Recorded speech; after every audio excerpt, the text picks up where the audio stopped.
Okay guys, welcome back to Saturday Maintenance. Today I fooled around a little bit with the lower unit on one of my engines, 50 horsepower two-stroke, refilling the fluid back up with it. I always drain the oil out of the foot. If I know it's going to be a really cold winter, I'll drain all the oil out and just leave it like it is and just put it up for the winter time. Keeps it from freezing, cracking, and you got to screw around with it. Come springtime, you can fill it back up. That's what I'm doing today, is filling it back up. I do things a little differently while I'm filling my foot up. I have a couple of different little ideals that I use, and I I don't make as big of a mess as most people would. If any of these ideals can help you out, then hey, maybe they can help you out. Sorry I haven't made any videos lately. I actually just got out of the hospital with pneumonia, so it's like cheers for me. And so that's good to go. And I got a couple other things done.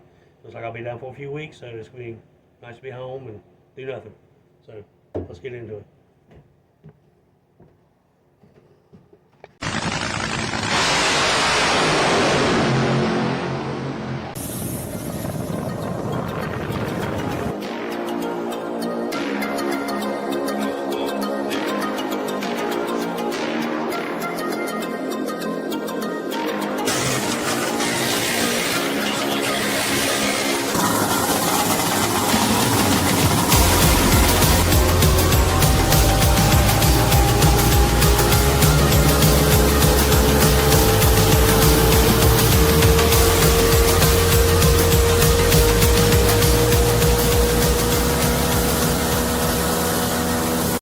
Okay, this is my setup here.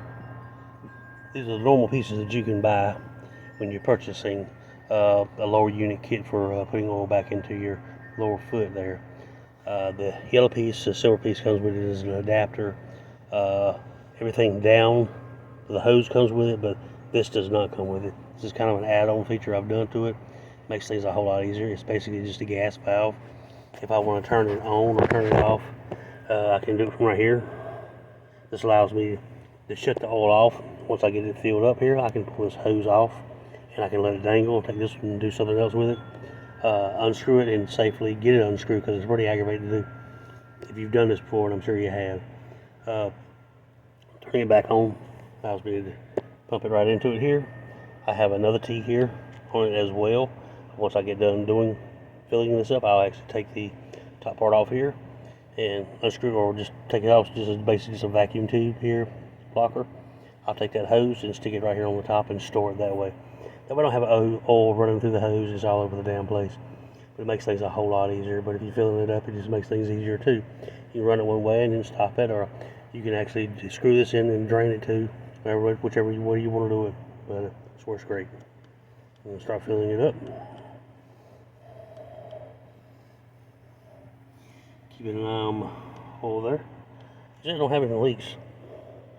Everything's clamped off like it's supposed to be. So through here, the only thing that's not clamped off is this right here. I can take it off. Just makes things a lot cleaner, easier. You're still gonna get a mess, no matter how you slice it.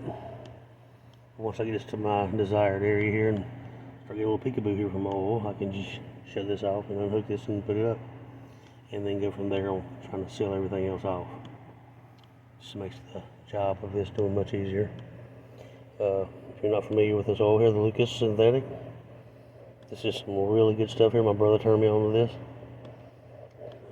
I've never had any issues running this stuff. I've never had any issues with seals either. I would highly recommend using this if your unit is out of warranty.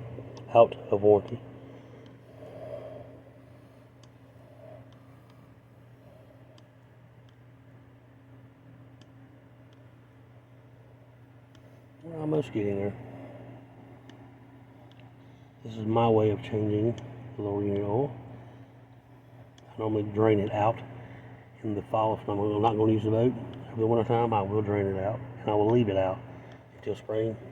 I also put a big ass sticker there that says no oil in the lower unit when somebody wants to come by and want to use it or whatever. We're getting right along here.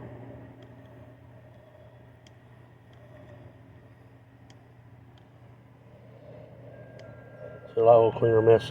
No mess compared to your normal things.